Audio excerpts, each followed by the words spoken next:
welcome to the Keyboard Road Warrior with me, Movie Scouse 007, where we play Euro Truck Simulator 2 with a laptop and its keyboard. We reached Slovakia, Banska Bystrica, and now we are going to repair, and we're going to whiz around the roads, so let's quickly check the map out. Let's see what we've got to look at. So, yes, I'm going to do a loop, and then we should have all of the roads. It's a very small little place.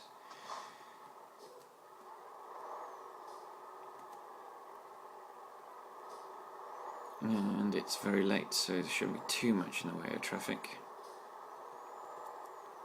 And I'm going to whiz past and avoid the speeding fine by getting in the wrong lane.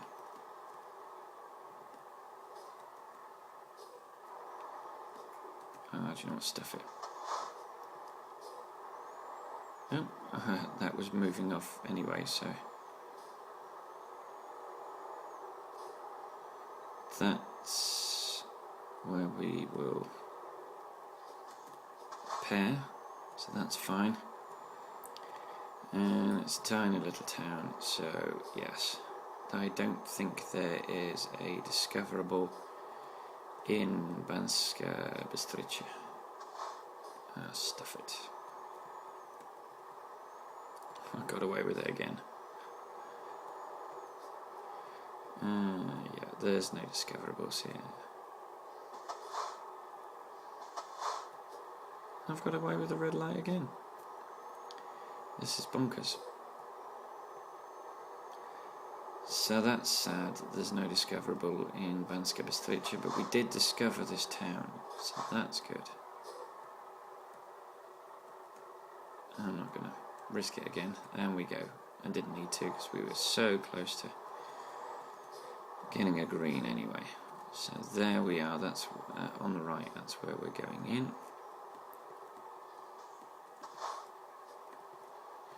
So let's repair and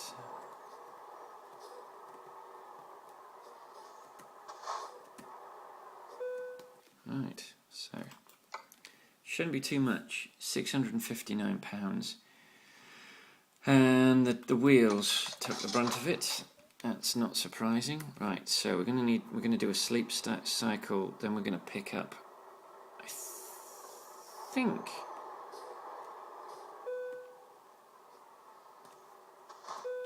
so let's look at the garage a second. Yeah, we're going to upgrade Prague, because if you can see, everything else is full, so 69,000, so let's have our first sleep cycle, which should enable us. Yeah, that's what I thought. So let's upgrade Prague. Boom, that should take care of that. We don't need to see that. So second sleep cycle, and third sleep cycle. Okay.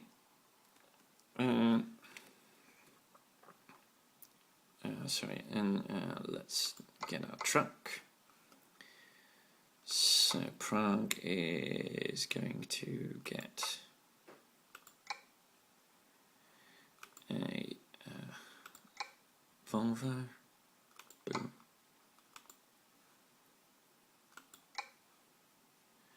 And let's purchase it and let's put it in Prague. Okay, and then what we want to do is we want to recruit a driver, so we are getting close. We've got 1, 2, 3, 4, 5. We haven't been to London yet. We've got 5 recruitment agencies in London. We've got 4 in France, 1 in Switzerland, 1, 2, 3, 4, 5 in Germany, 3 in Poland, 1 in Hungary, and 1 in Austria. Oh, and then we've got 1 in Sweden, 1 in Norway, and we will be, so doing well. So, I think Zofia is our winner so far. Obviously I prefer a spread, but if I have to have a double, having a double in Eco and one in ADR is probably a good idea. Jonas.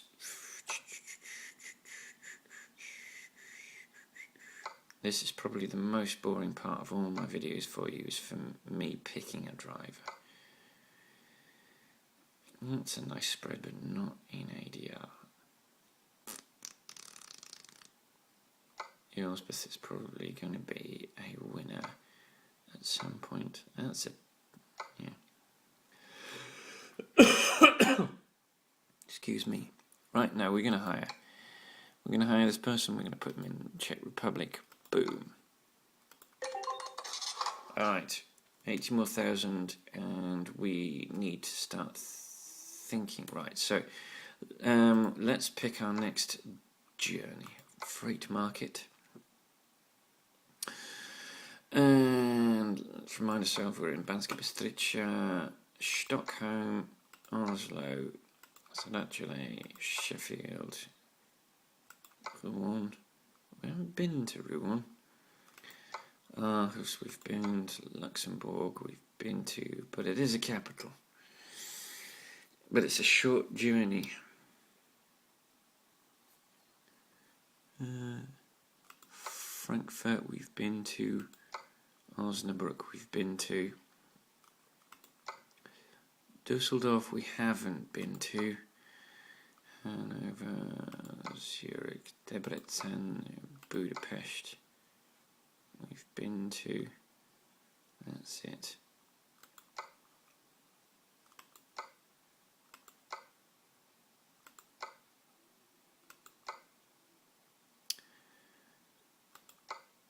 Let's go to Rouen.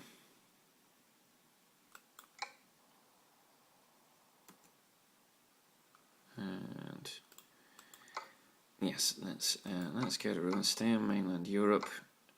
The journey to, I don't know. Hang on, let me just.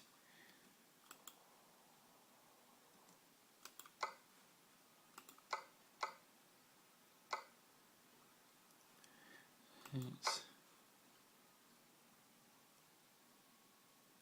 Rouen 56. No, that's good. Oh, crikey, sorry. In my enthusiasm, I've yes. So that's pretty good. That's pretty good money for that journey. Ah, what idiot! My apologies. I'm trying to take a photo and I'm really ruining this. So there we go. Right, let's make a move. Let's go. Let's blow this popsicle stand. Engine on. Actually, let's quickly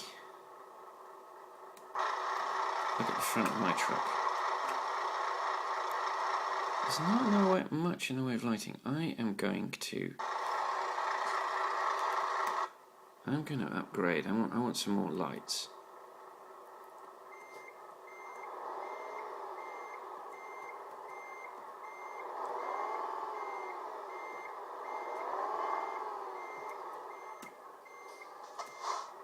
That's what I'm going to do.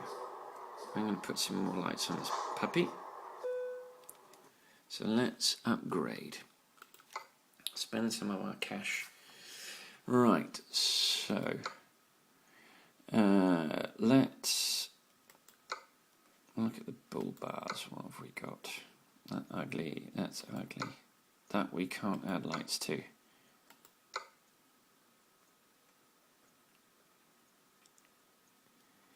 Ooh, there's one more. Where was the fancy one? There was a fancy one that was all ribbed and everything, and I don't see it here. That's ugly, hideous, ugly. ugly.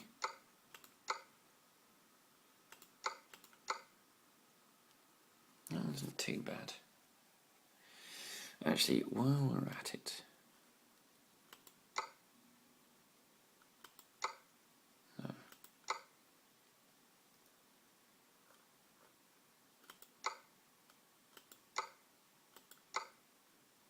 they both add 2 slots.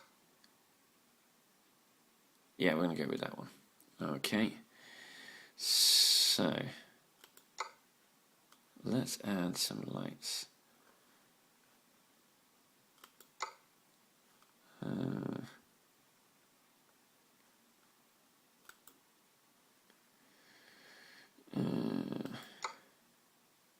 Oh, hang on. Am I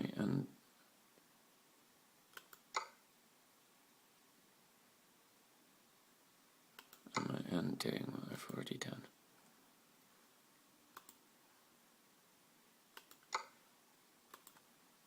So I'm going with slightly more expensive lights. I'm hoping that they're brighter. Right, let's go to the back.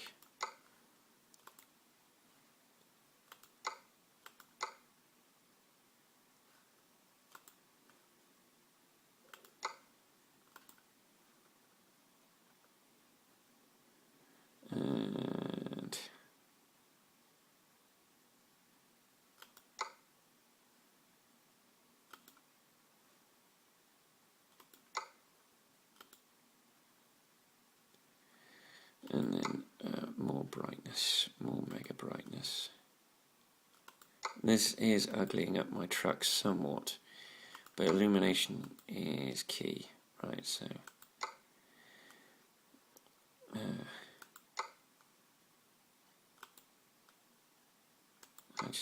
I just want you guys to be able to see more of the road, and I think this is the only way to do it. And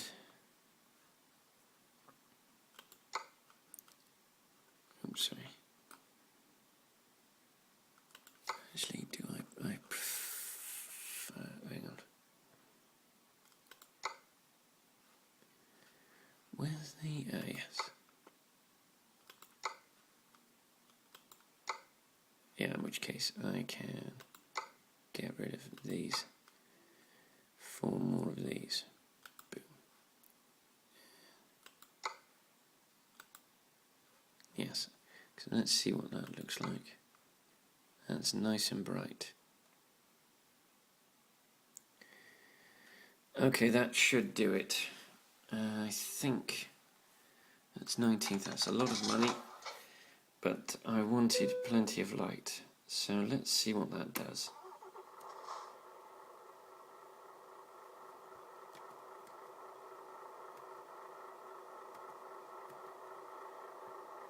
And then front.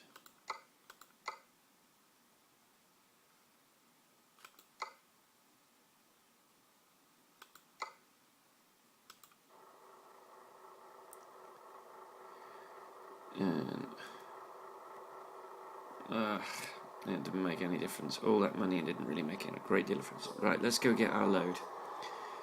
I've wasted enough of this video.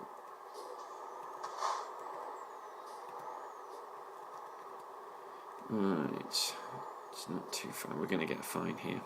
Oh no, it went yellow. Gosh, I got really lucky. I have got really... this is going to be... And that went yellow as well. The lights have been with me, which is almost unprecedented for me. So where's my load coming from? Okay.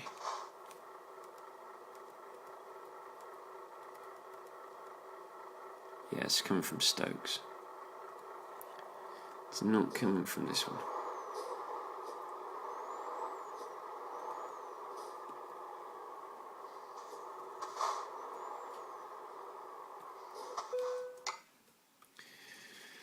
Alright, transmissions. I'm taking transmissions to France.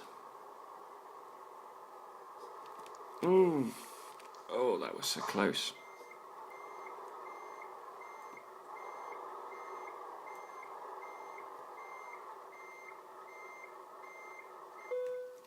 Right.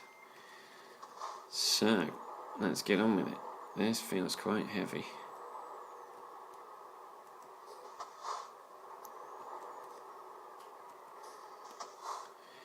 Ah, there's stuff coming. There's nothing coming from that direction, nothing coming from that direction. Let's rock. Let's go.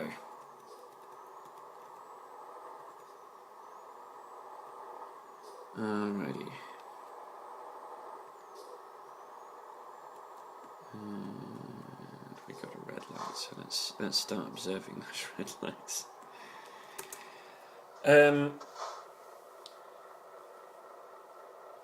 So we can carry on talking about television programs and because there's still bunches that I've not talked about. There's old British TV programs which viewers from outside, anyone watching from outside the UK may not be aware of. You might not be aware of an old 70s program called Blake's 7.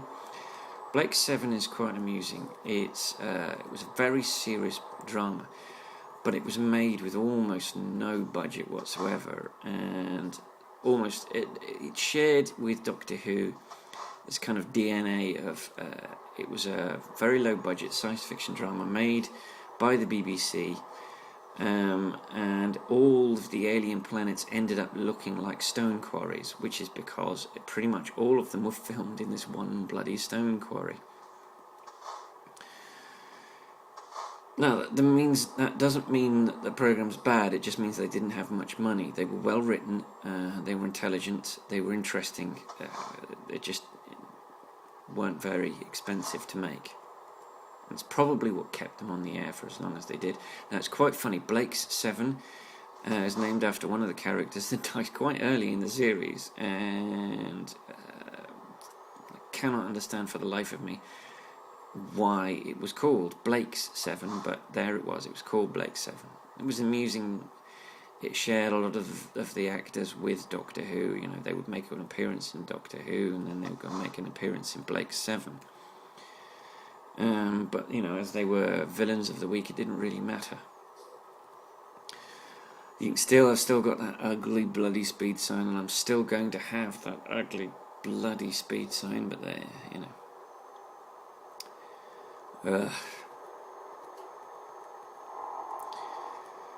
So, yes, we've got 26 hours of journey time left. We're already making money.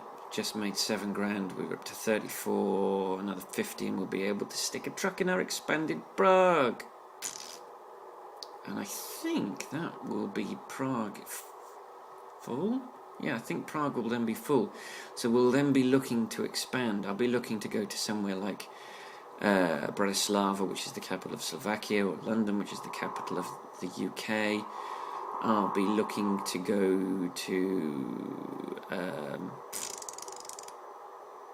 Warsaw, we're already done. Vienna, we're already done. Where are we looking at in the main part of the map? Budapest. Are we got a garage in Budapest? If not, Budapest.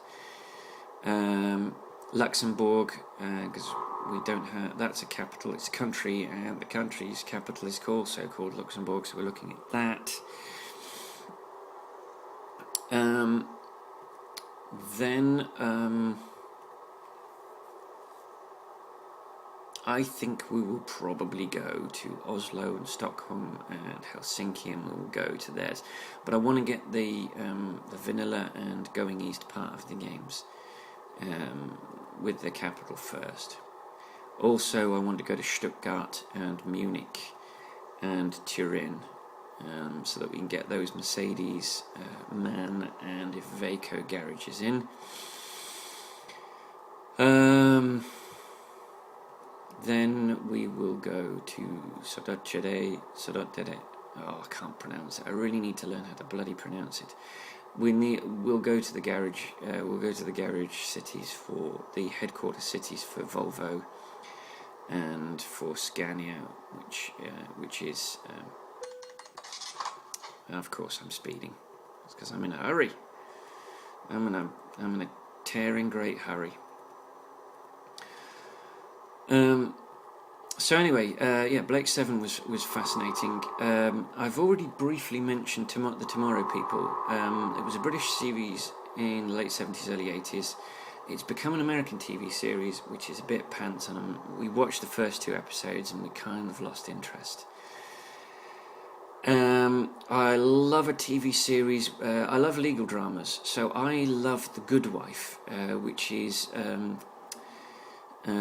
Juliana Margulies, who was a senior character in ER. She plays the scorned wife's, possibly soon-to-be ex-wife, of the actor that played... He featured in the first 2 series of Law and Order, and he was also Mr. Big in Sex and the City, and ultimately married the Carrie character in played by Sarah Jessica Parker.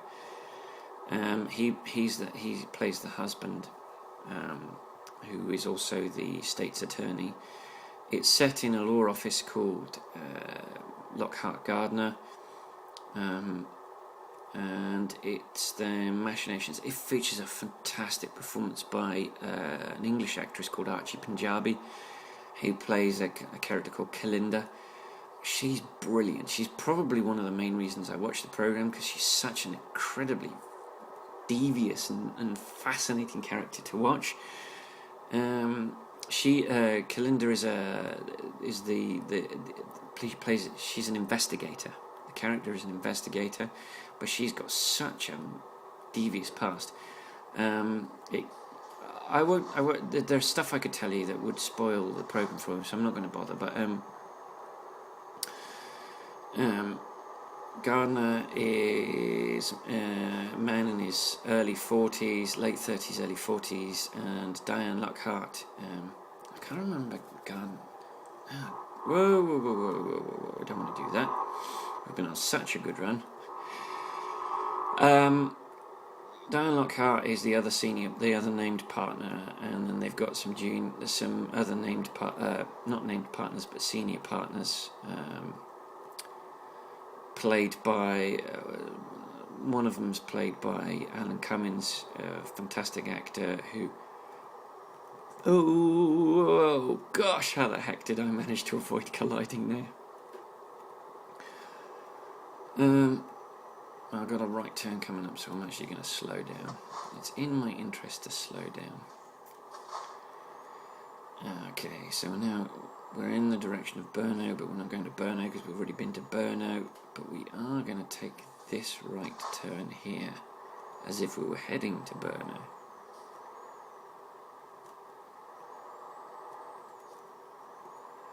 Oh, look at that. That's awesome.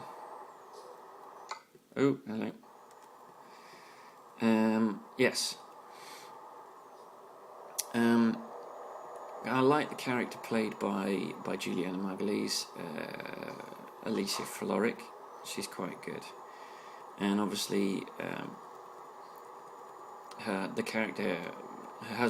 husband is an excellent character. The state's attorney's quite interesting to watch, and the machinations are quite interesting. There is a redhead character actor whose name escapes me at the moment. She periodically appears, and she's excellent. She's such a bizarre character. She's very fun to watch. So I enjoy The Good Wife. That's an action series. I think that's in its 4th or 5th or 6th year. I don't know. But I've missed quite a few episodes, which is unfortunate because they're in different places in the UK and New Zealand. I think New Zealand is a little bit further behind, maybe a year behind, and I kind of missed one, and I'm going backwards on another. It's alright, but I'm enjoying it. Another legal drama I quite like, which is relatively new, I think it's in its 3rd or 4th series, is called Suits, which is about a guy with eidetic memory. What they erroneously refer to as a photographic memory just means you see something and you can remember it all. Photographic memory would imply you just look at it. That's nonsense. Eidetic, I think it's eidetic. You have to actually read everything, and you can't just look at an image. And and see everything in it. But anyway, this chap has not passed his bar exam, but he tends to have gone. He deeply impresses a senior partner in the firm, who's been told he needs to mentor another lawyer, and this firm hires only from Harvard for some bizarre reason. This is something that would not exist in the real world. You couldn't discriminate based on where someone went to school, but for the purposes of drama, it's quite amusing. He really gets. He quite likes this young lad with the eidetic memory, sees something of himself, and decides to hire him. And then they subsequently discover. He discovers at the interviews that this kid hasn't been to Harvard, which would kind of disqualify him from joining the company. In the drama, not in the real world. In the real world, it wouldn't matter. The fact he hasn't passed the bar would be the bloody obstacle, not the fact that he hasn't passed the bar having gone to Harvard. But anyway, it's there's also a really nasty piece of work, another partner who wants to be senior, called Lewis, and he's an absolute nasty piece of work, and he's responsible for these. Whoa! Oh my goodness me! I am living a charmed life for some reason that I can't understand. Normally I would. It's that black parked car that I remember from our journey in.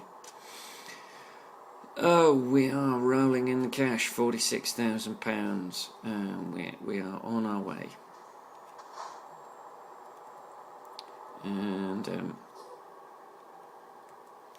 I can't see what time it is. Alright. This is almost certainly going to get interrupted by the arrival of my wife. There we go, another nearly £5,000, £52,000. We're rocking. I think we've got. Hang on, just double check. Yeah, one more lorry to get, so £83,000, and we will be fully loaded.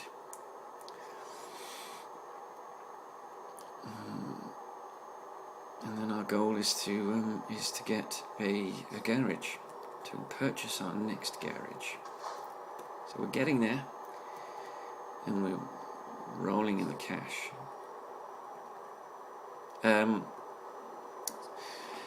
And the law firm has two partners' names on the letterhead, but one of the partners has been barred from ever returning to the firm, and he later comes back, and there are machinations, and it's all a bit. It's fascinating to watch this sort of drama unfold. I quite like it.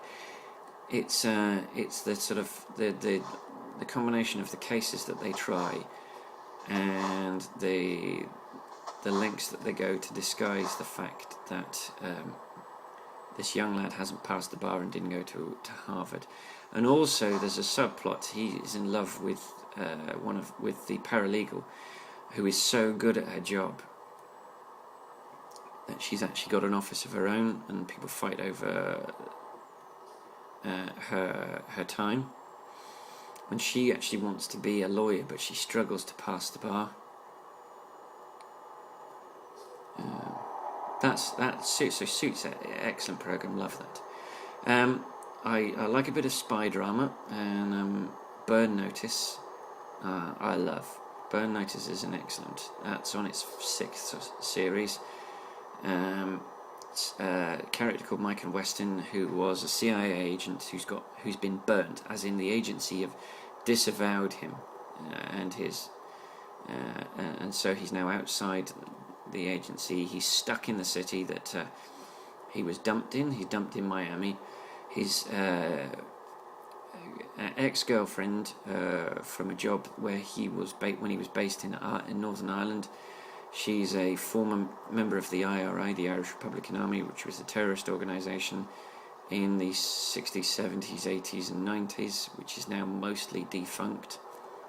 And an old friend of his, who's a member of who's a SEAL, he's now retired from being a SEAL, a Navy SEAL, which is kind of the US equivalent of the Special Boat Service, which is the UK's naval equivalent of the Special Air Service. And if you don't know what the SAS are, then you've been living on a rock for the last 20 years.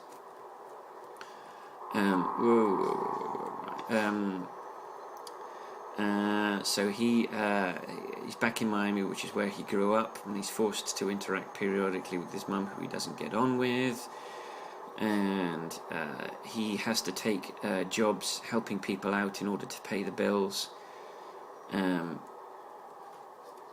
in all the while he's trying to find out who in the agency burned him and why, because he doesn't believe that it was justifiable.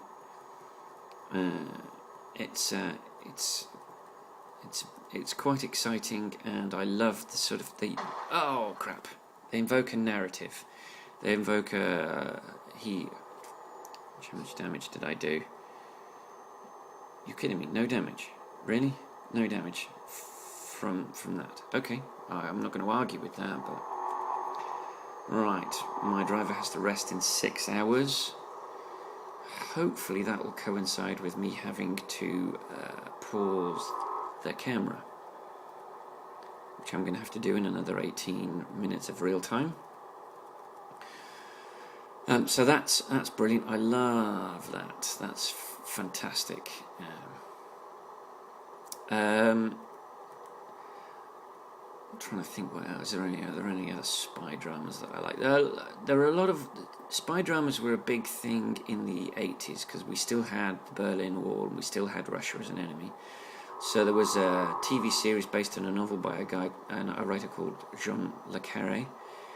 In spite of his name, he's British, and he wrote a series of books. The first of some are revolving around a character called George Smiley. And the first of those was called Tinker, Tailor, Soldier, Spy, and they starred Alec Guinness, who Americans will know as Ben Kenobi from the Star Wars movies. And they, in spite of their age, they're actually very interesting to watch. They are a bit archaic. They're really dated by their fashion and the moustaches. And London doesn't look anything like it does in the TV series anymore, but it's still interesting nonetheless to watch, given that they made a movie a couple of years ago with Gary Oldman, which I think was Gary Oldman's shot at an Oscar, and he lost out. He was unfortunate that he lost out. I can't remember who got. I think it was Jean Dujardin for the silent movie. Called the Artist, which is a fantastic silent movie about a silent movie actor in the era, sort of. If you've ever watched Singing in the Rain, it's sort of that same sort of era when talkies were just starting to happen, and a lot of American actors who were massive stars in the silent era just couldn't cut it in the talkie era because their voices were just far too horrendously high-pitched, or they had an accent, a colloquial accent from somewhere like Brooklyn or Texas, and it just didn't make sense in the kind of movies they were making, and so their star faded dramatically. And Jean Dujardin plays a character who doesn't believe that talkies are a good idea, so he carries on making black and white movies, and he makes a film with a young actress who does very well in the talkie era, and then she is in love with him, and I think it's no secret to say that she rescues his career. But it's a wonderful film, and it deservedly won I think it won a couple of things. I think it won screenplay, and I think, which is surprising, a silent movie won best screenplay, which is bizarre. But these things are created; they don't come out of a vacuum. So, And a screenplay isn't just about the words the actors speak, but it's about the situation and the circumstances and the setting and the actions. These all come from the screenplay. They don't come from nowhere. And so yes, so there's that, which I can't remember. Oh yes, yes. So Tinker Tailor got a new lease of life on DVD when the movie came out. While people were waiting for the movie, it's like, while you're waiting for the movie, why not watch the TV series from the 80s with Alec Guinness, Ben Kenobi from the Star Wars movies, which is probably how they sold it in the United States. This film is coming out, so there's a reason to watch it, and it's got Obi-Wan Kenobi in it, so there's another reason to watch it.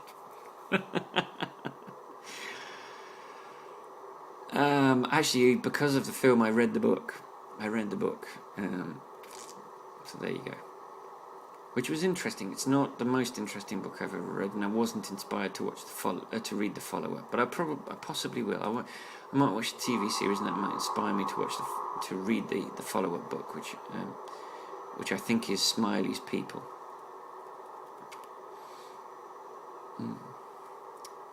But yes, I do like my spy dramas. So that, you know, as I proved with my love of Chuck, which is a spy drama. Oh, I'm going to go up the inside. Can I make it without crashing into that lorry? A fellow Volvo. Yes, I made it without crashing into that fellow Volvo.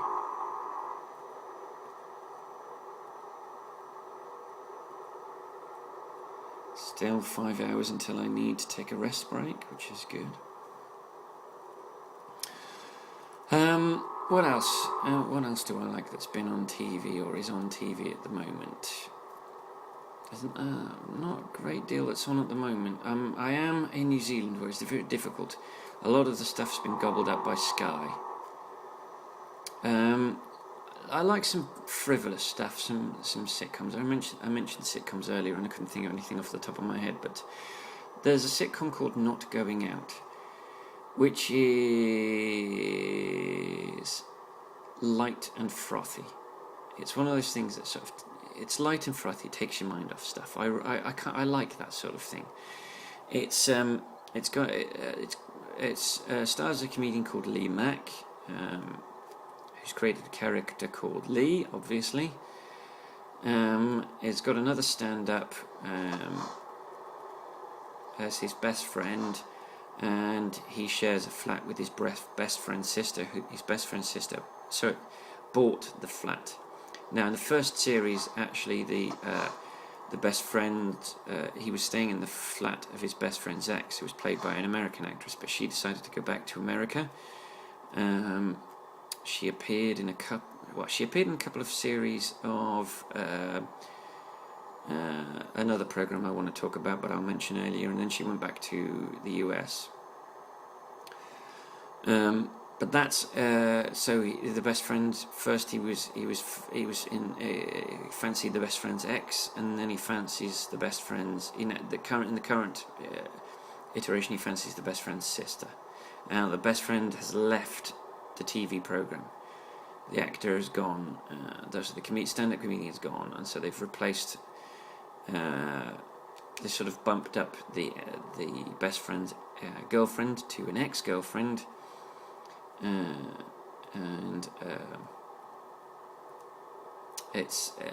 They also had Miranda Hart as a cleaner, but she obviously has moved on to her own series, and so she doesn't appear anymore.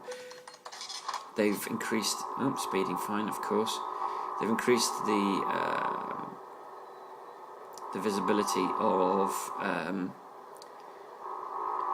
the woman he fancies' parents. I'm not explaining this very well, but it's a program about almost nothing. It's almost Seinfeldian in its nothing, but it's not quite as clever. It goes more for the slapstick and the easy gag than the satirical gag that maybe Seinfeld would have gone for. But I quite like it. He's unemployed. He's a bit of a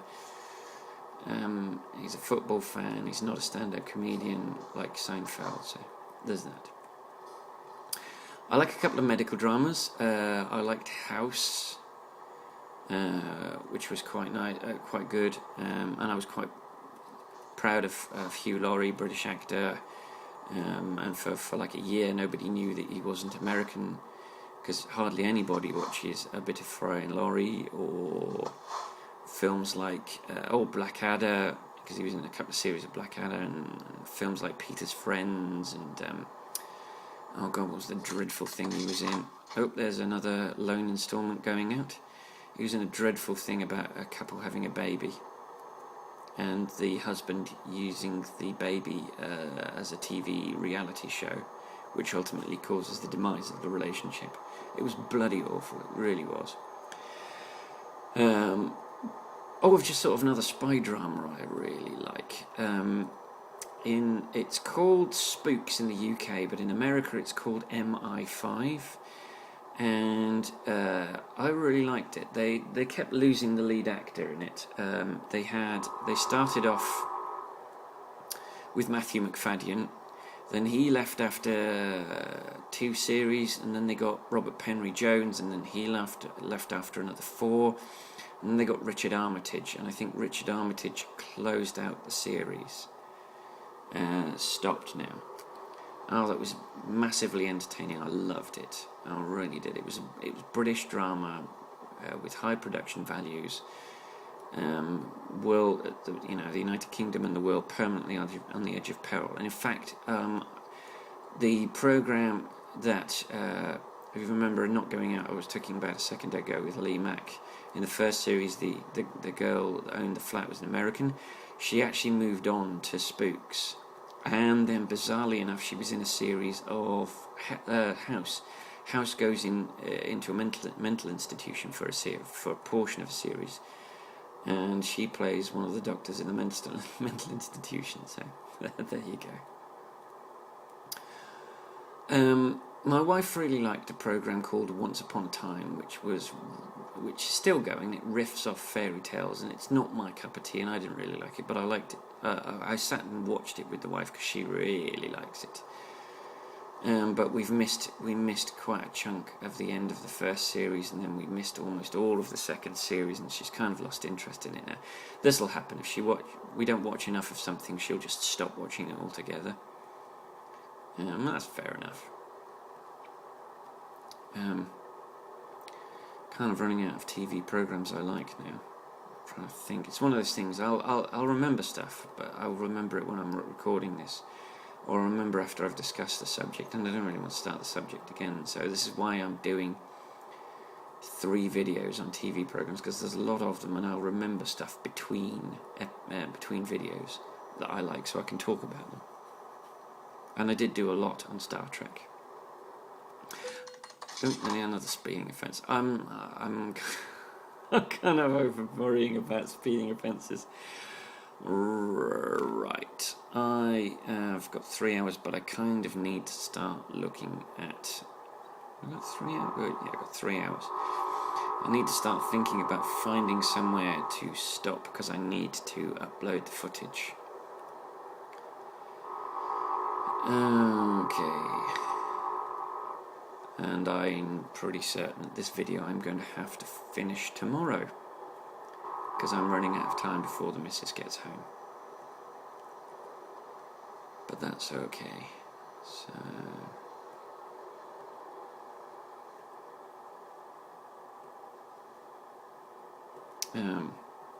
I went quiet there. I do apologise. I'm supposed to be chatting to you while I'm driving.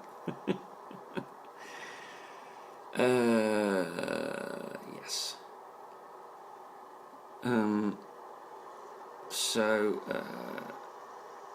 Yes, TV was a massively important part of my life, because for a long time I was single. It's changed since I met my wife, particularly since we moved in together. I used to come home and I would flop in front of the television and I would just watch programme after programme. Or if I'd been paid, then I would have bought a bunch of DVDs, so I'll plunk those in one at a time and watch them. I had so much time on my hands that I would watch a film, and then if there was a commentary track, I would watch a film with the commentary track on straight afterwards, which I suppose is the way to do it. You know, the plot's fresh in your mind, a lot of the dialogue is still fresh in your mind. And as you can imagine, there was a significant portion of sci-fi on that as well. Okay, I'm going to slow down because I've nearly got enough money for that last lorry in Prague. And we're not even we are halfway. No, not halfway. 13 hours will be halfway. Ooh, hello. I'm balking people who are trying to undertake me. That's not good form. Yeah, and he's dropped back so far that he's now disappeared out of my review mirror. Okay, I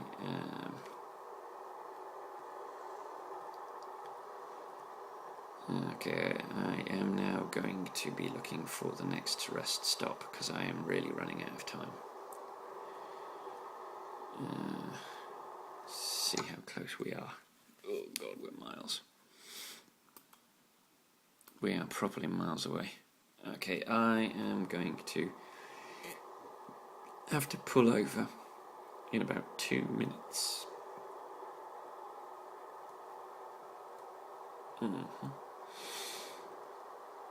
So, yeah, 3 minutes. In 3 minutes, I'm gonna just pull to the side of the road and up. Get rid of the footage. Move the footage from one place to another. Oh, get over. And I think that's going to be me for today. But you won't notice any difference unless I record some tonight, which I probably won't. So yes, I am about to make a turn-off, which I nearly missed. Yeah, I'm kind of running out of programs. So, yes, Spooks was set in MI5. It was, there would be one guy leading the team, and then he had a boss who was played by Peter Firth. Peter Firth, you will know from the film Equus. And also, he was the political officer in The Hunt for Red October, with Sean Connery and his fantastic Russian accent. And they had a techie guy, and then they had a couple of subordinates. They had a shocking demise for one of the subordinates in the first series. Her head is shoved into a deep fat fryer, which is horrifying. It's a horrifying thing, and it caused ructions actually. Not in the United States, but at home in the UK. In the UK, we're quite happy to show sex and nudity, but we're very, very wary of showing violence. Whereas in the United States, it's the other way around. You couldn't give a rat's ass what you did to a person physically, as long as it didn't involve nudity. They're very, very prudish about sex. Which is really bizarre. I don't quite understand why they should be quite as prurient about sex. I heard it put brilliantly. In America, they're quite happy for you to penetrate a woman's body as long as she's fully clothed and it's with a knife. But if you penetrate her naked with a penis, that's a completely different matter. So it's okay to show her in agony being brutally attacked physically. But if she's in a loving, warm embrace with a member of the opposite sex, and there's no violence but there's nudity, stop it. Right, so I'm just going to pause here for a moment and upload the footage. And then we'll be back in a moment. Okay, so we are the footage is done. Now we've got to find somewhere to rest.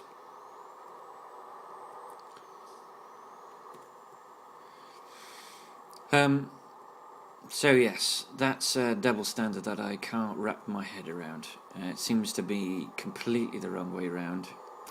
But then I am coming from the bias of a European, where the attitude is the reverse, where it is more acceptable to see nudity and sex than it is to see violence. And it does strike me as somewhat weird that the same people that are quite happy to see violence on television and violence in movies, but not sex, are also the ones that blame video violent games for sudden actions that are violent and stupid. It comes from a conflict. Quite often the same people that are petrified of women and the naked female form, and the idea that women must enjoy sex as much as men, are also usually members of the National Rifle Association, and they don't want guns to be blamed for gun violence. They want anything else, and so they'll blame violent video games because that is a perceived easy target. It's an absolute load of codswallop. People who play violent video games are no more likely to commit violence than people who don't. If you have a predilection to violence, you're going to be violent. If you don't, you won't. It's more complicated than that, obviously. The truth always resists simplicity. But the fact is, it doesn't follow that just because you play a violent video game, you will necessarily become violent. Just as much as if you watch a violent television program, you won't necessarily become violent. Ooh, we've got 100 grand. You know what we're going to do with that, don't you? You know what we're going to do with that. We're going to invest some of that as soon as we've found a rest stop.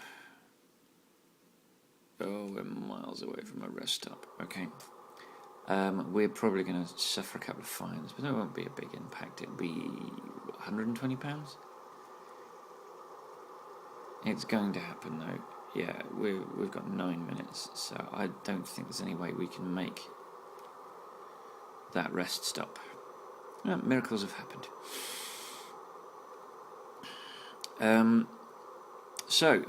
Two more TV programs that I'd like to talk about. They're more mini-series than they are series, or as the Americans would have, seasons. They are both American. They both relate to World War II, but they relate to different parts of the World War II experience. They are Band of Brothers and The Pacific, made by the same production team and the same executive producers. Oops, sorry, I've moved my computer. No, I'm good. They are fantastic quality dramas about a terrible period in human history.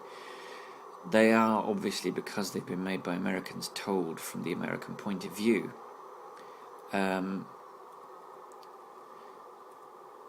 The Americans have the money. This is the thing. Every time I hear some argument from an American going, well, if you want your story told about World War II, well, you've got to make it. So the thing is, we can't. We don't have the kind of flash cash that the Americans have. And Americans are very reluctant to talk about World War II after 1941. Before 1941.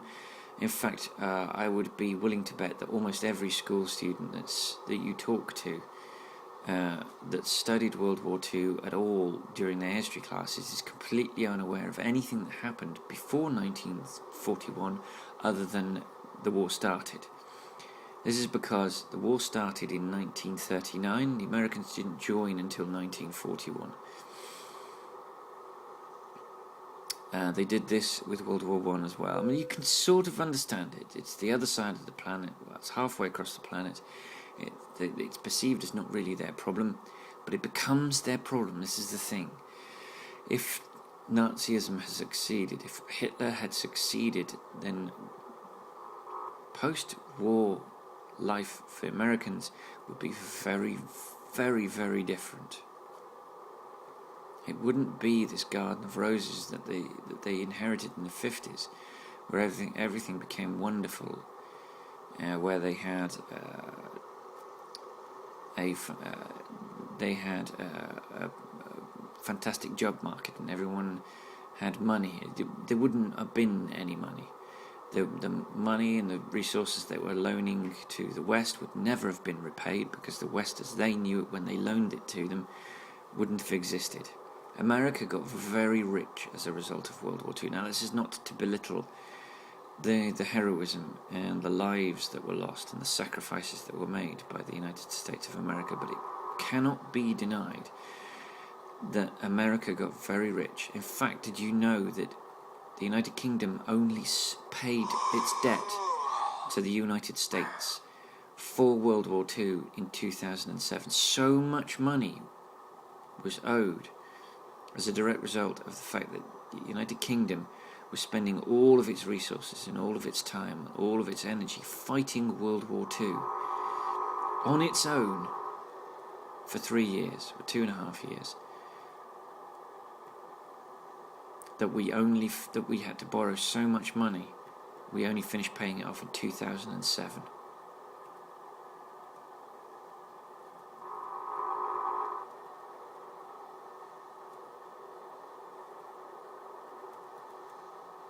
I think a moment's silence were required for that. But that, anyway, so these fantastic programs, now that I've had my little rant, slightly unnecessary rant, now that I've had that, have I missed it? Oh, you're kidding me. How the hell did I miss it?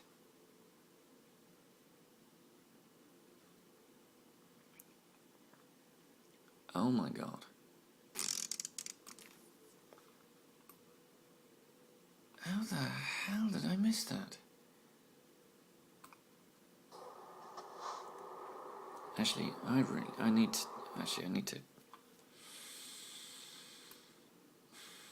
to visit Mannheim. Actually, no, Mannheim is...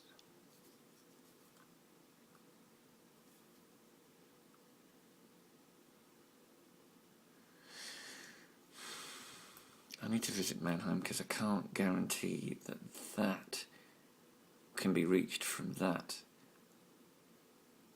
That might just be a road that shoots over. God damn it. Okay. Let's head to Mannheim.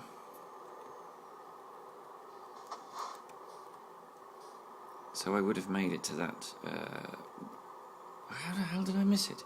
I would have made it without penalty. I'm now going to get a penalty of some description. Yeah, no. I wonder if there's a place on the side of the road. Every now and again you'll see some little cutout in the side of the road. It's not applied to it. It's not stuck onto a petrol station.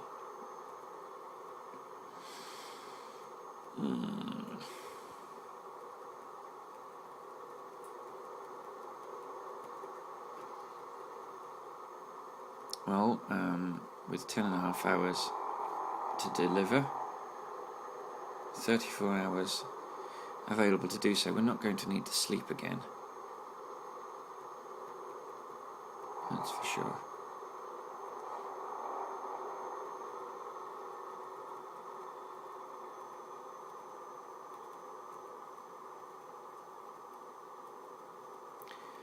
We are climbing a hill. There we go, that's our first £120, and it's not going to be our last.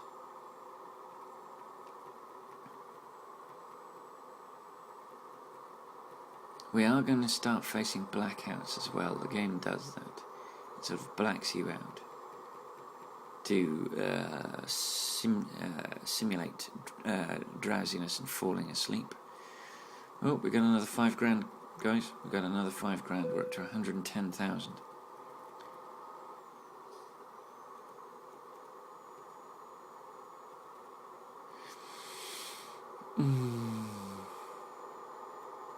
Oh, right. I don't think we can get into Mannheim. Oh, actually, no. No. There's a right turn after we either pass over or under this big road. That's how we're going to do it.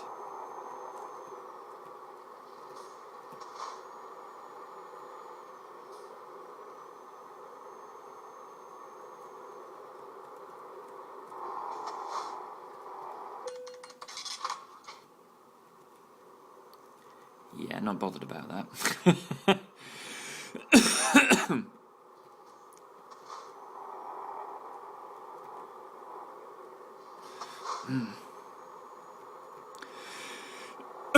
Excuse me, I've got a frog in my throat and I'm trying to concentrate on this very windy road and trying not to tip the load over. This one seems to be a little bit more forgiving.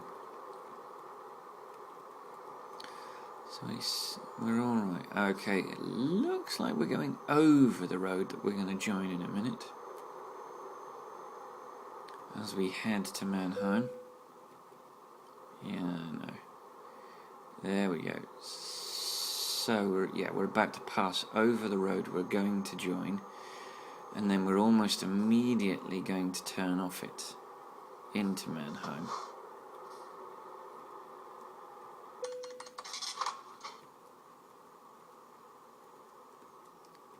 So there's our sign for Frankfurt and Stuttgart. Okay, we're discovering a bit more of the road. It should be pointed out, I actually had a quick check while I was uploading the footage. We are actually at more than 50% of the map discovered.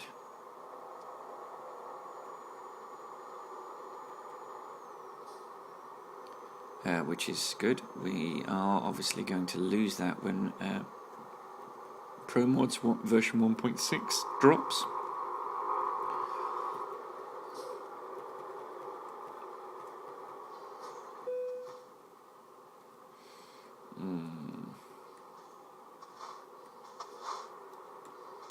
Oh, no. Oh, crap. How the heck? Oh, we're dozing.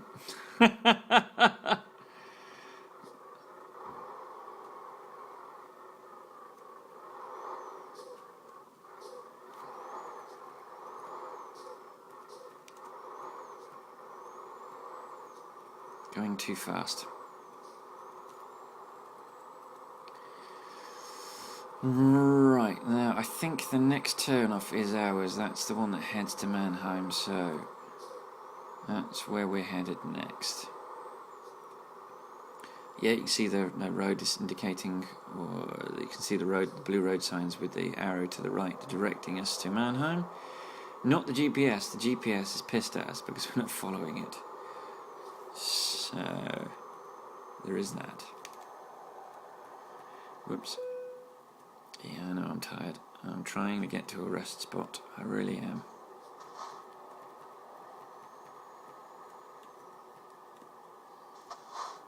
Interestingly enough, oh shit. Oh, fudge.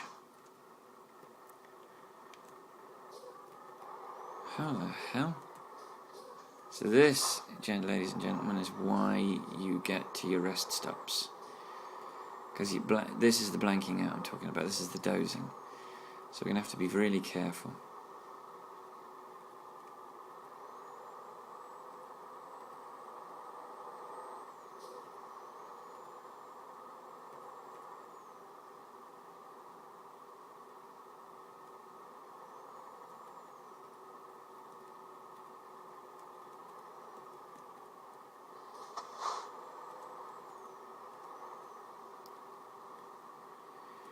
I don't think there's any way I'm going to get an excellent out of this, because it's just, we're going to doze into something.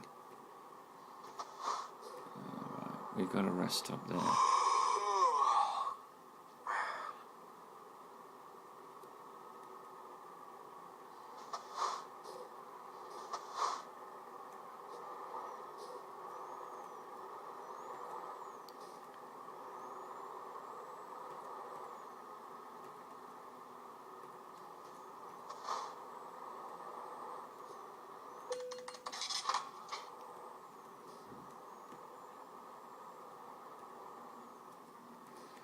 Okay, I got away with that one. Let's get to a rest stop quickly.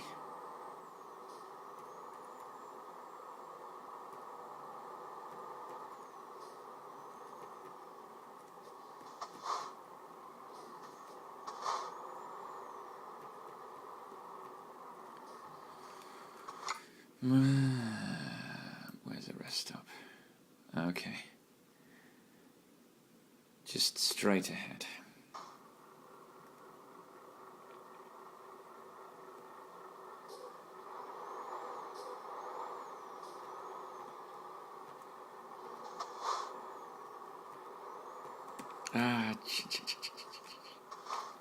Hopefully it will doze while I'm at this red light.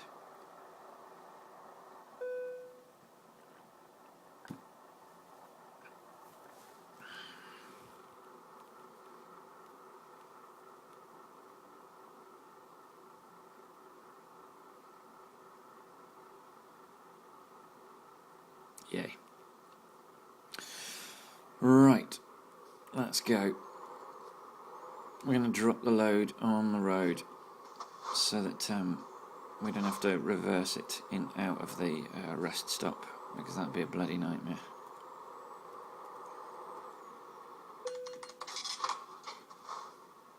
Okay, that's not a place for us to damn well sleep. That's only a place for us to sleep if we own it.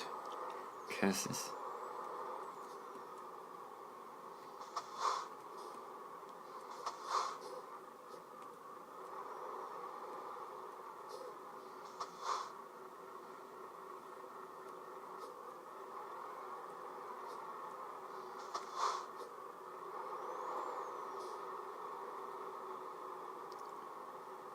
Come on.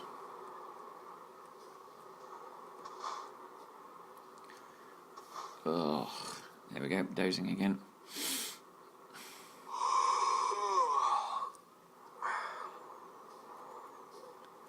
So we should be all right now. Should be safe. Right, here we go. So let's stop here. Let's unhook.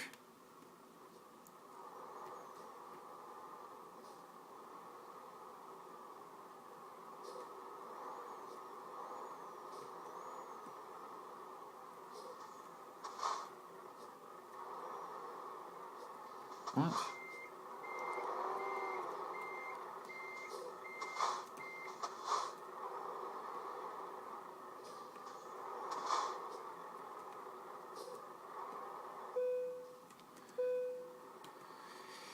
Right.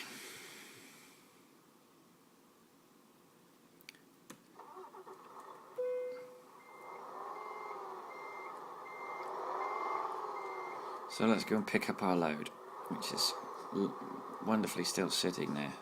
The first time I did this, I was a bit concerned that I might lose the load, given that I'm just parking it in the street.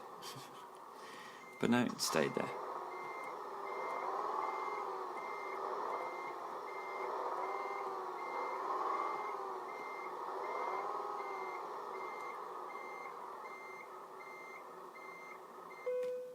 Okay. Right. Let's get out of this place.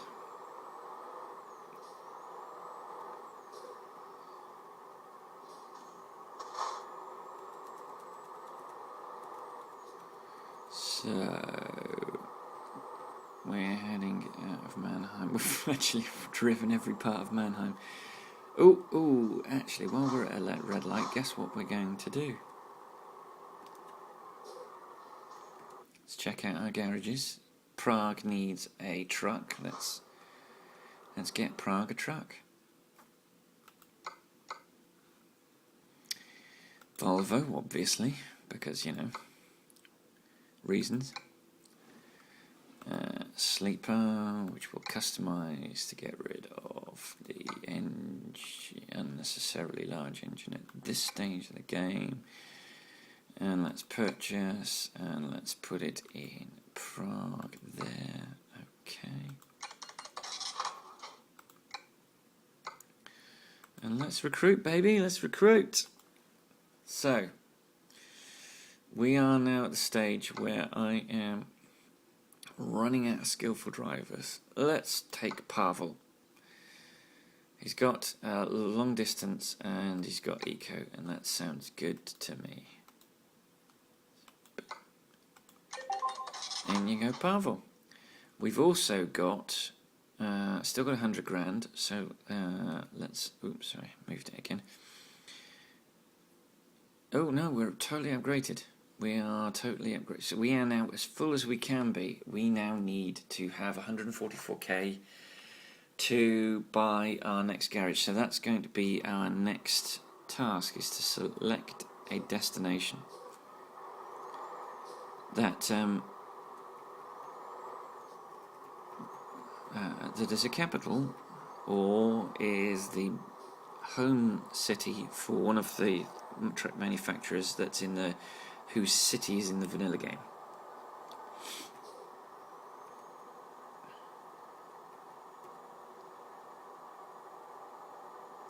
So we're completely full. We cannot hire another driver. Feels good. This is why we're making so much money.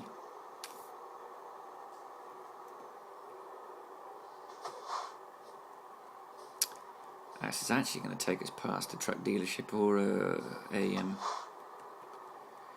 recruitment agency, this route. So we will virtually have discovered all of Mannheim.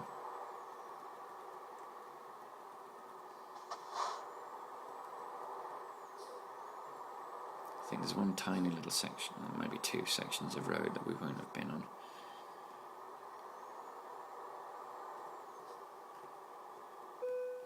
It was a recruitment agency. Ugh, I timed that recruitment badly, didn't I? Let's have a look at the map a second.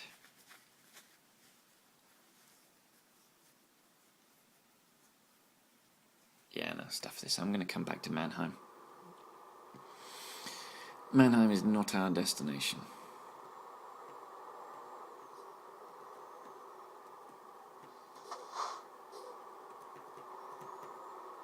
That was sneaky. So yes, let's start with Band of Brothers. Band of Brothers filmed in the UK and Ireland. It's about a rifle company called Easy Company and their heroics from their preparations at training camp to the end of the war. And they revolve around a select number of the members of Easy Company, but almost all of Easy Company are featured. I would say there isn't a lead specifically, but I would say a couple of the leading actors, particularly one is a guy called Damien Lewis. He's a British actor, but playing an American. He's the Ginge. If you don't know him from Band of Brothers, you might know him from Life, or you might know him from Homeland. He's a fellow Liverpool supporter. That's always good. We always like to hear about fellow Liverpool supporters. And it's an excellent performance. So few people realised he was British. In fact, Band of Brothers is actually littered with British actors playing Americans. If you look carefully, you'll see Simon Pegg of Shaun of the Dead and Hot Fuzz and Star Trek fame. He actually features in an episode. Mark Warren, who British audiences will know from The Hustle, American audiences will know from 2 episodes of The Good Wife. He played the lovely Kalinda's husband. Or the audience didn't like that character or that dynamic, so that was shit-canned really quickly. Which is unfortunate for Mark Warren, because he's a good actor and it was a good performance. It's just the audience didn't like it. So, who else? Ron Livingston, who you might know from the fantastic low-budget movie Office Space. Trying to think who else features. There's a whole bunch of people featured, to be honest.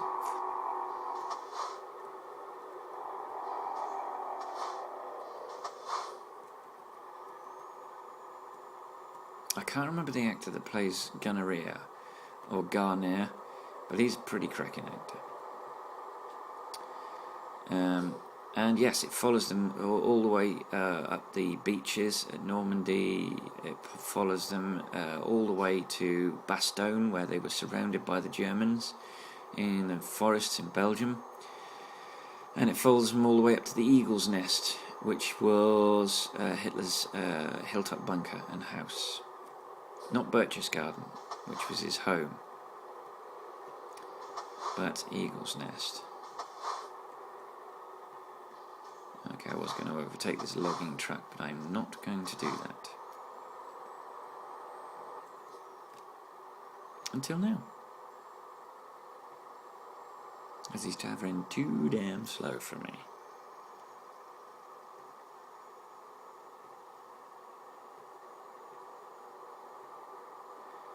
Yes, you can see that I removed the extra large signs. It was just driving me bonkers. The graphics aren't good enough, and it just became even more obvious, and frankly, just as difficult to read, because it becomes all pixelated. It's not a problem with the game; it's a problem with my laptop. Sorry, the limitations, not a problem with my laptop. It's the limitations of my laptop, in that it's not very powerful, and it's not really meant for playing games on. It's meant for the internet and word processing and spreadsheeting and that sort of thing. It's not a gaming tool. So I'm grateful it does as much as it does. I'm not complaining. This little workhorse, bless it. Ooh, did you just briefly see the train travelling along that railway bridge that we're about to drive under? Fantastic.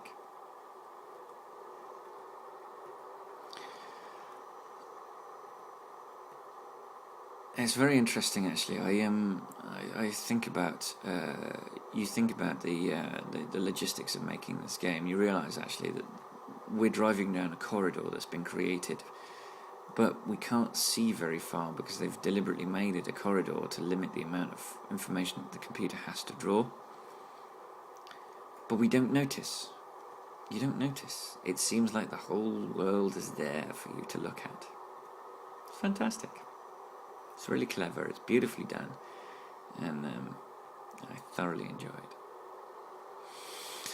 I just wish the AI were better, and I wish their lights lit up more brightly on approach so that you could see them.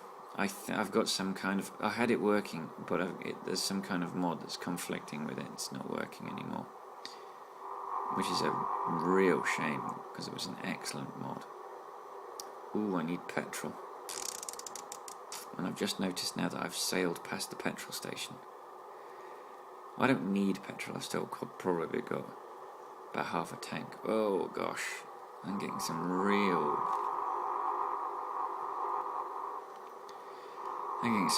stuck frames. This is not cool. Am I going to have a free run around this corner? Or am I going to have to slam the anchors on? No, I got a free run. Good. Get past this car, and then we're all good. This is not the same day that I recorded the first half of this video. Yesterday it was reasonably good weather. Today it's chucking it down with rain in Christchurch. So there's that, and it's cold. It's very cold.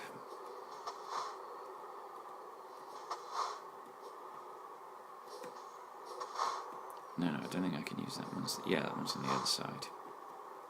Oof. Nearly. Done that before.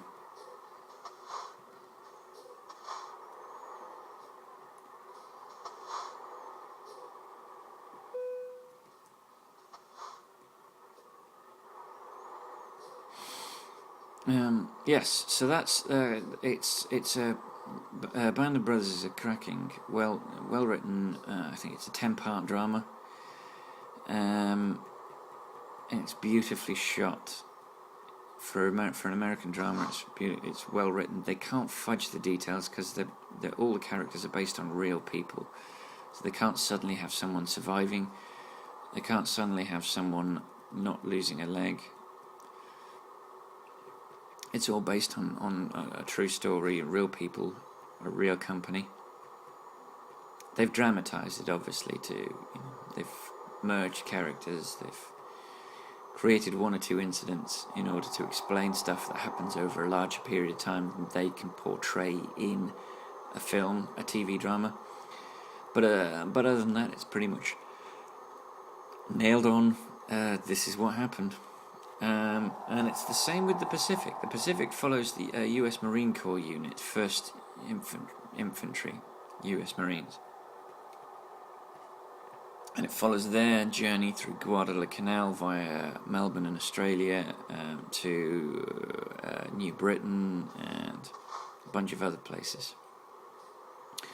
I didn't get to watch the Pacific because when the Pacific came out, it was on Sky. Band of Brothers was on BBC, but the Pacific went to Sky, so I didn't get to watch it.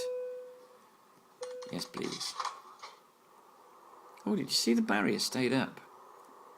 I think because I made it before the guy behind me. I could actually have gone through without paying, but I'm not that guy.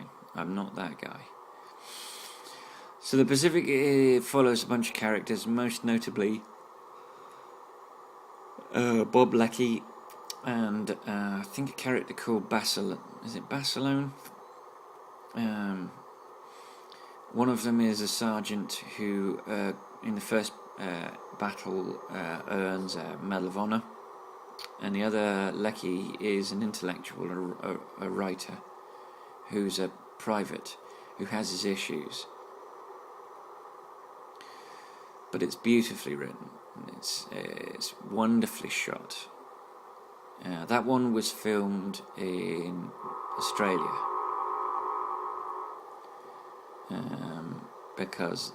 Which makes sense because they filmed it in Australia. It's more Pacific. You get the cicadas and the whoa, that's not good.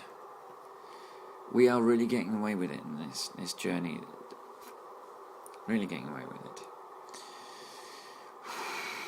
Oh no, we're not turning off. We're not turning off. We want this lane. My driving has been atrocious, but I, for some reason, have been getting away with it.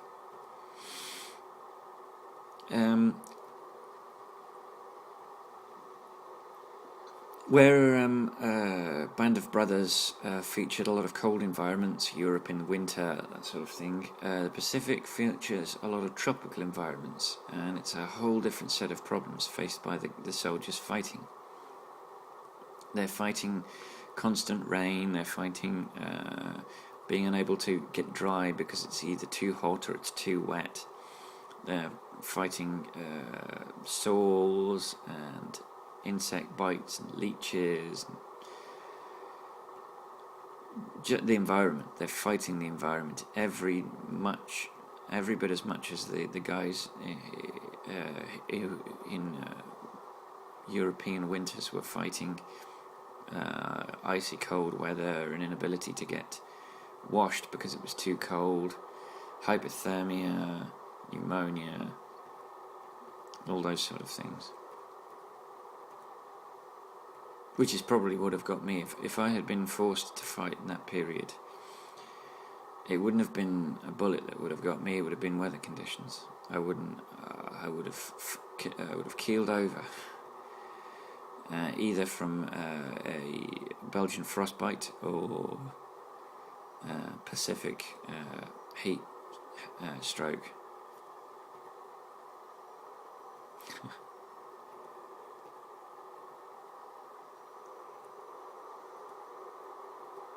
I'm fascinated by war dramas, and it's not because I'm morbid or because I want to see people shooting guns, but I'm fascinated by what drives mankind to fight one another, and then how the ordinary person, the ordinary man on the street deals with that violence, those extremes, and how that affects us.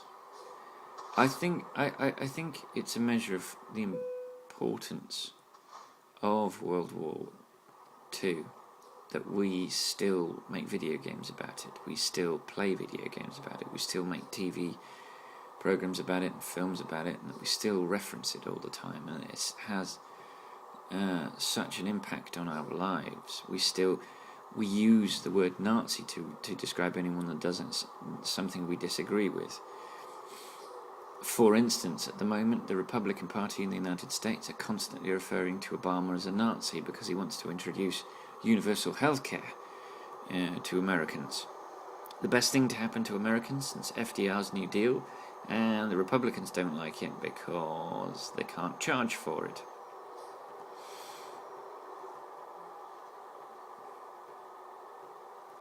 They have this morbid, paranoid fear of what they call socialism. What they are frightened of was in fact communism, not socialism. Socialism is a very different thing, but they have socialist programs in the United States. Their police force and their armed forces are socialist programs. Federal government is a socialist program. Medicare, Medicaid are socialist programs.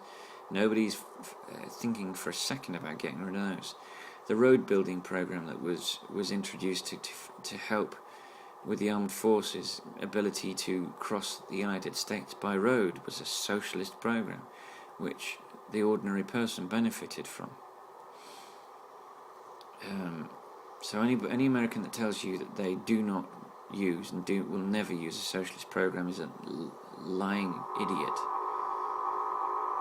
or a moron or one of those sort of adjectives that describe someone that does not use the brain that nature gave them. Oh, just passed another petrol station. I'm alright. Oh, where are we? We've got 5 hours. I've got bags of time before I'm there. I'm going to fill up. Actually, I will fill up at the next petrol station, because it doesn't make sense not to fill up when you get the opportunity to, because you never know when you might have to. Well, I've got massive fuel tanks on this, because I've only got the single axle bogie at the back. But in my private profile, I've got it's a double axle bogie, sorry. In my private profile, I've got the triple axle bogie with 10 tyres touching the ground, which is a lot more stable. I am able to go around corners faster, but it means I lose out on petrol capacity. Are we in France? Is that why we're facing so many toll booths? Yeah, let's go this lane.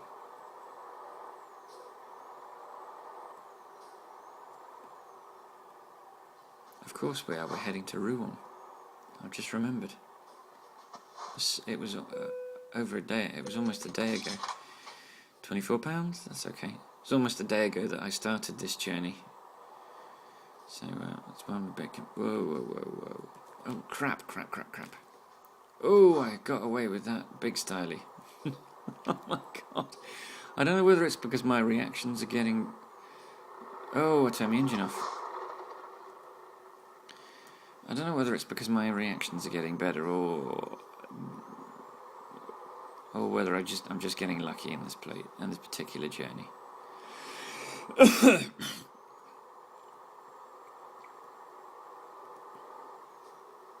But that's how it's going.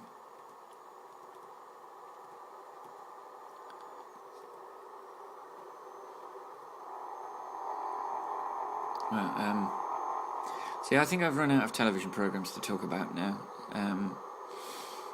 I think I've covered everything that I can remember. Obviously, there's stuff that I haven't remembered that I will be kicking myself that I haven't remembered, but at the moment I just can't remember what it is that I have forgotten. Otherwise I wouldn't have forgotten it. We're approaching Rouen. So we're in France, very definitely heading towards our destination. That bit of commentary was entirely unnecessary and pointless.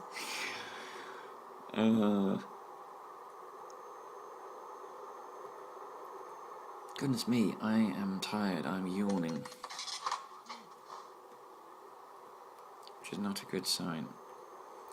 and I'm now taking risks in order to reach my destination faster. Am I going to run out of hard shoulder? I thought so, but no.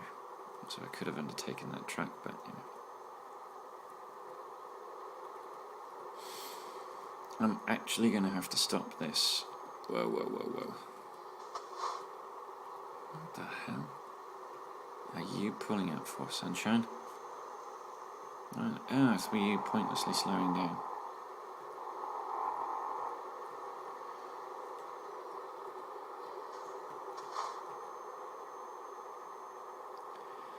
Whew! Threaded the needle, baby. Threaded the needle. Like a glove. Now I'm quoting films. Okay. I need to get some sleep, clearly. Oh,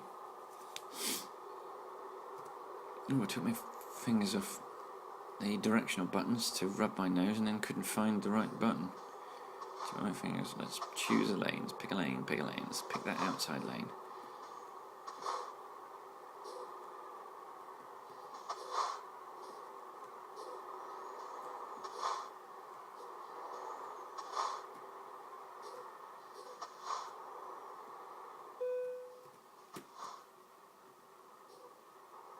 And we're through. Yet another toll booth. We are definitely, very definitely in France. Toll booths everywhere.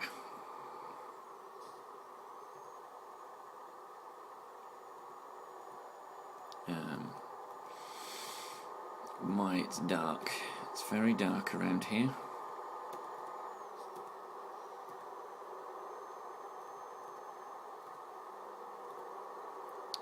We're back to the speed. Oh, there's a petrol station. I did say next time we spotted a petrol station I would pop in and top up.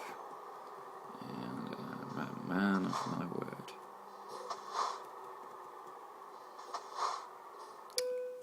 Okay, let's fill this bad boy up.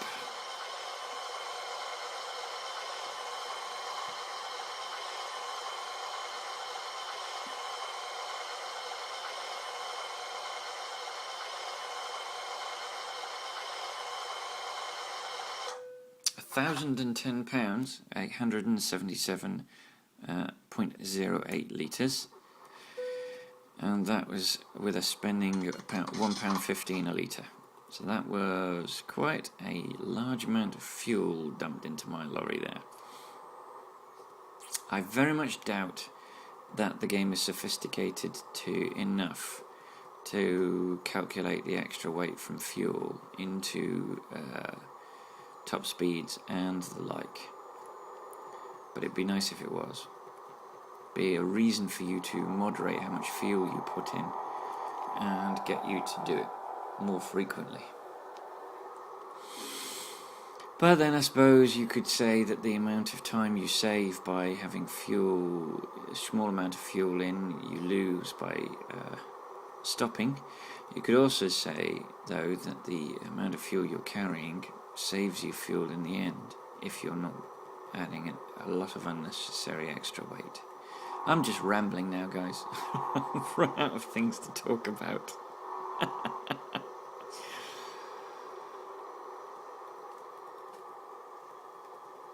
Okay, take my foot off the accelerator so I don't go around that too fast because I don't want to tip over.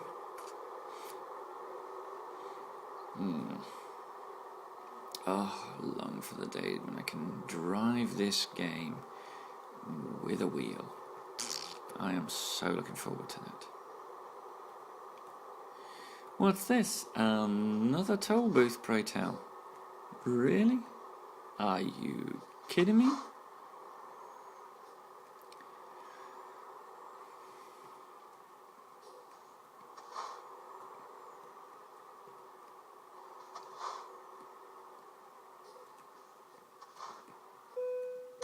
£18.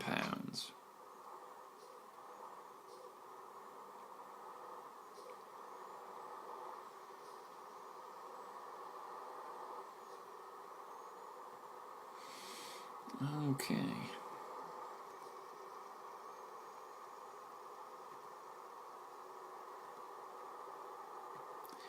I think that when we've joined this road that we're about to join, well, I'm going to pull over to the hard shoulder and I am going to pause the video and upload the footage before I run out of space. Because I'm still 3 in-game hours from my destination, but I have run out of time. So we'll get on this road and then we'll pull over.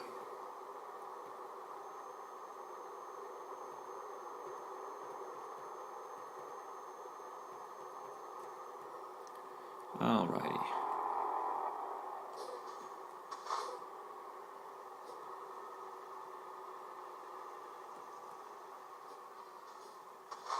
Okay, so handbrake on, and I'm going to stop for a second. So the footage has moved. Let's, parking brake off, let's rock. We are very close to our destination. Obviously we weren't close enough to get it done before we ran out of memory. But yes, 3 hours of in-game journey time, which is probably about 6 to 10 minutes, depending on how quickly we can do this without damaging the load. Right.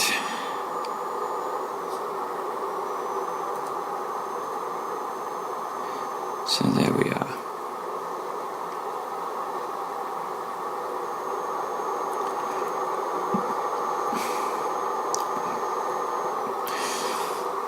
So, we're in France. I don't know what those little barriers over the head were all about, whether they were speed cameras or not.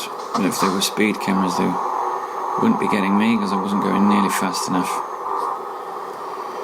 Trying to mitigate the load with my Formula 1 style driving, which is obviously incredibly dangerous in the real world. Do not do it. And risky in this game, frankly. Oh, we've got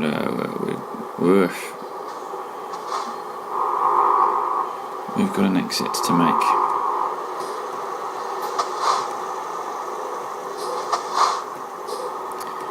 And let's see if we can do this without hitting anyone. Woof, we got lucky. Whoa, whoa, whoa, whoa, whoa.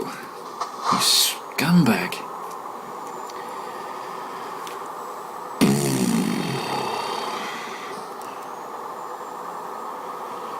Wow.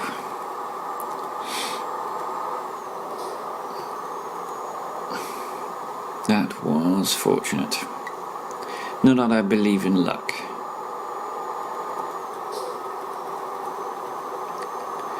I believe in the randomness of events.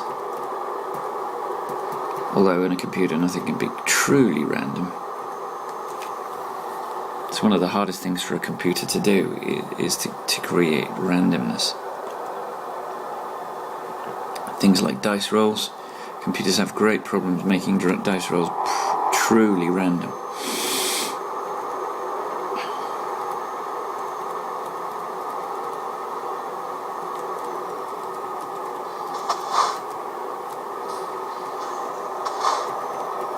And we have a right turn coming up on us. So we've had some sharp corners where we can't really stretch this truck's legs. Veronique, that's what we were calling her, wasn't it? Veronique.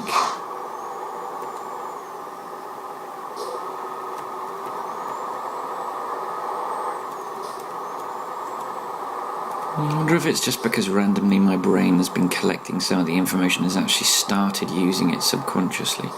We're going to get a fine here. Yeah, there we go. £280. As long as it doesn't do damage to the truck, I don't care. It'd be interesting actually if they started introducing the rule where speeding fines and breaking red lights and driving the wrong way would actually have an impact on the success of your delivery. Given that you are travelling in a massive billboard, you're pulling a massive billboard for the company that you're working for. Yeah, no, we're not going to wait. Because we don't have to. because there was nothing coming. Again, extremely naughty, very dangerous, and in the real world there would have been traffic coming the other way, which almost certainly would have resulted in a horrendous accident. Alright, we've got a turn off coming up at the top of this ramp.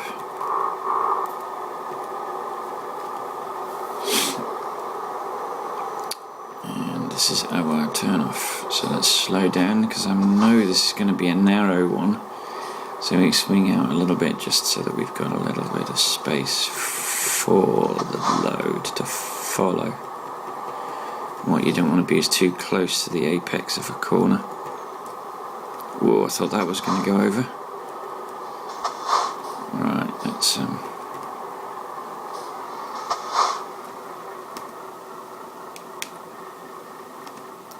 Alright, let's go.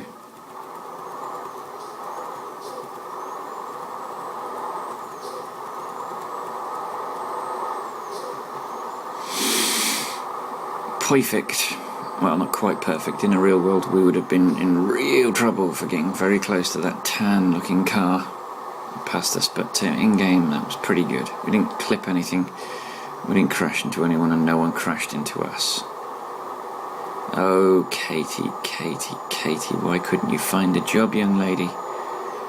How much did you cost us? Oh, that's alright, only £363. It's not too bad. I've lost worse. I've lost greater amounts of money to other drivers who haven't been able to find a load. That's not too bad.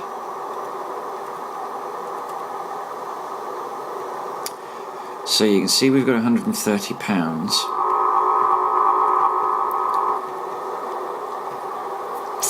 We are rapidly approaching the point where we can afford to buy a garage and put 3 trucks in it at the end of every journey.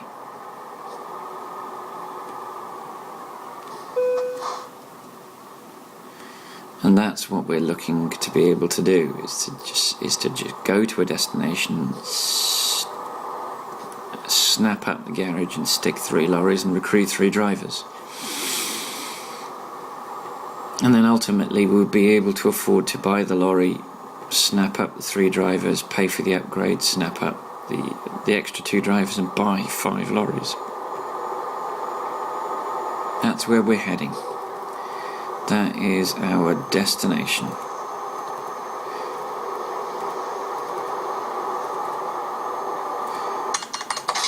And there goes a loan instalment.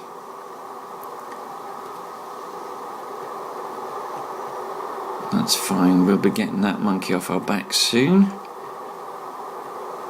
Oh, Jean is doing his bit to mitigate it. £777, that's a bizarre number. Woo, easy.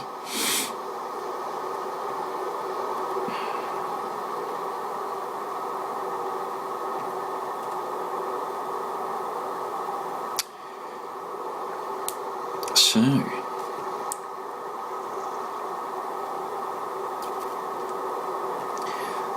I'm getting quite excited about a number of television programs that are coming up. We were very excited about Blacklist, and thankfully that's lived up to our expectations. We were quite excited about what was the other thing we were excited about? Agents of S.H.I.E.L.D. Now, the first episode of Agents of S.H.I.E.L.D. wasn't brilliant. Second one was a lot better. We're not sure. I mean, it's unfortunately, I don't think it's getting particularly good reviews in the US at the moment, and that's really where the reviews matter at the moment.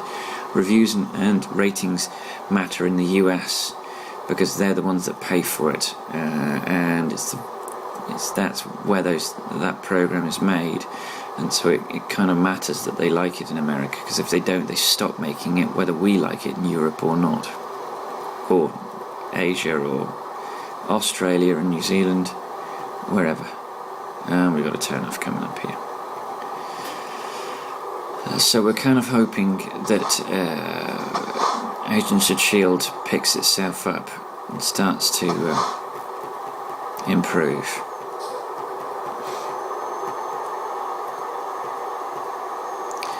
But Oh, hello. And there's Rouen. We are approaching Rouen. Oh, and we have a toll booth to get into Rouen. What a surprise. A toll booth in France. Who'd have thunk it? 12 of Her Finest Majesty's pounds in sterling. Alright, so we have 15 hours. I think we can give this Rouen a good explore before we wrap this video up. I don't have any time constraints on this particular portion of the video, so I can just go for it. And we've got a left turn coming up any minute now. So I think what we will do, actually let's quickly look at the map.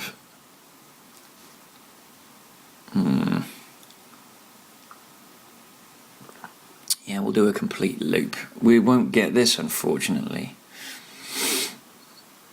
but we will get the rest of it, and hopefully we'll get that on the way out. That's cool. 140. It's all good. Hopefully we won't crash the truck or do any damage to the load while we're mucking around exploring the map, because that's the disaster. So there's Rouen. We've discovered Rouen.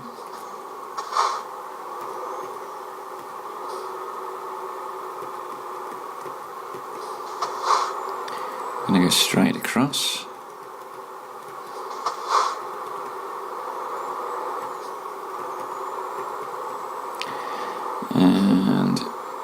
And he's going to go faster than us, so we're going to pull him, because we've got a left turn at some point. Well, actually, let's wait just to see. Yeah. And there's the recruitment agency.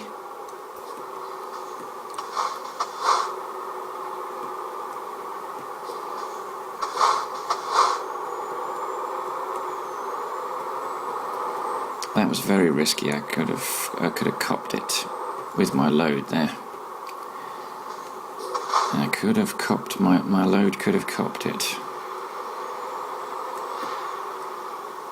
I've got no choice but to sit here at this set of traffic lights because I can't get past that lime green man truck or that bright blue Scania and these buses. Actually, it surprises me they have included in parking brake. They have included buses. I can see why they. It surprises me that they haven't thought about. Oh, let's go.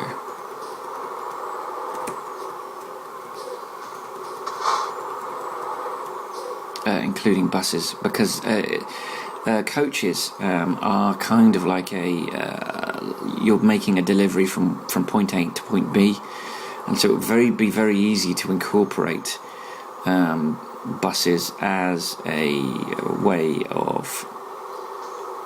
Do you know what? I'm going to get that little portion of road. No, I can't. Actually, I'll miss this little portion.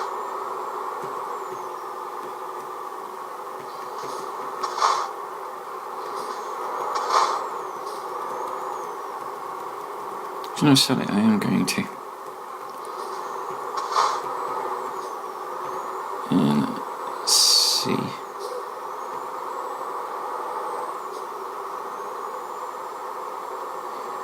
Yeah, we'll do that. And I think what I can do is I can swing back and.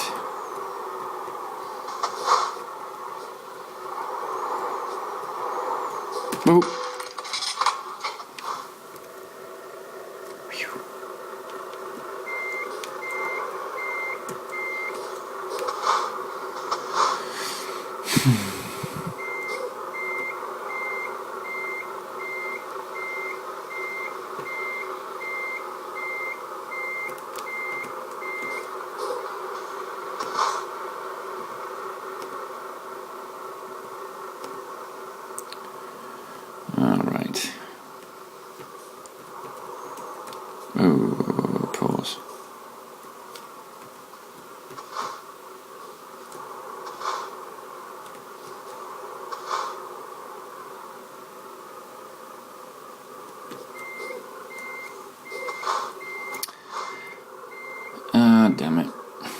No, I can't do it.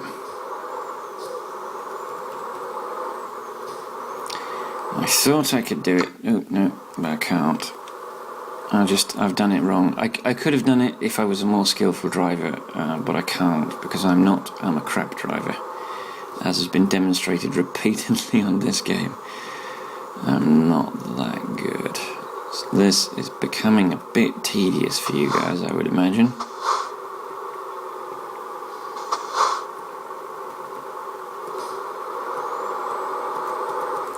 And I need to go take that left to get that recruitment agency. But you're getting a good view of Rouen, that's for sure. You're certainly getting the lowdown on Rouen. So what I can do is I can use the roundabout at the other end to bring me back on track for my drop-off point. So this is going to be the truck dealership. What do we got? Scania. Scania it is. And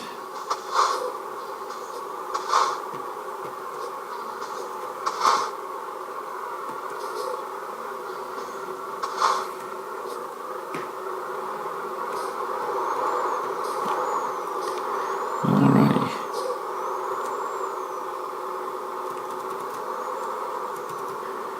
And we're good.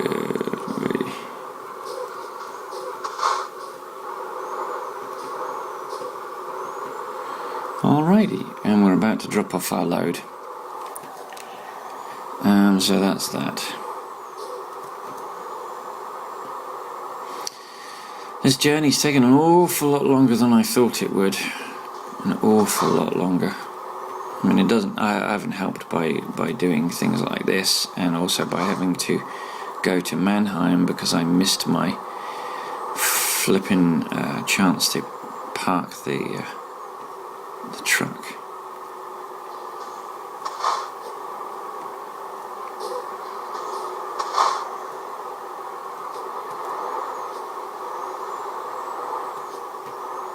Okay. And we're all familiar with this one. It's not so bad. It's not it's not brilliant.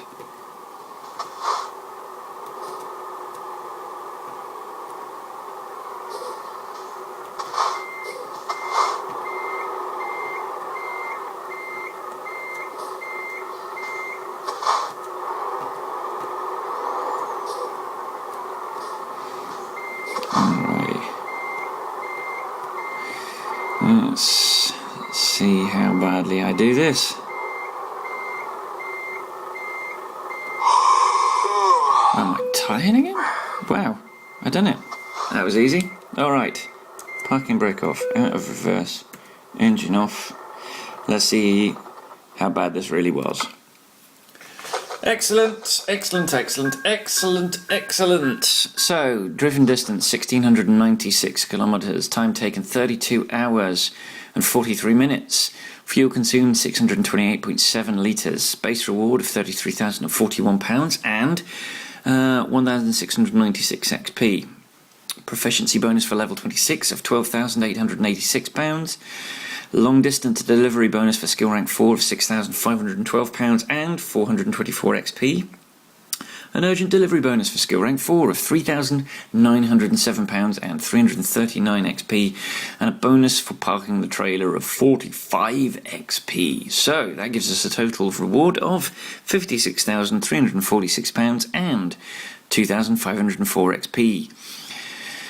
So we're still a level 26 instructor, but you can see that we are very close to becoming level 27. We have, for this profile, we have a lifetime XP of 79,684, and our XP target for level 27 is 80,100. So there we go. We're in, we're good, we have done it. We are winners. We've probably earned enough, well, we've almost certainly earned enough money to buy a lorry and buy a garage, and I would imagine that we've almost certainly within a whisker of having enough money to put a lorry in it. But that will be for the next video. So until I see you in that next video, I'll see you on the road.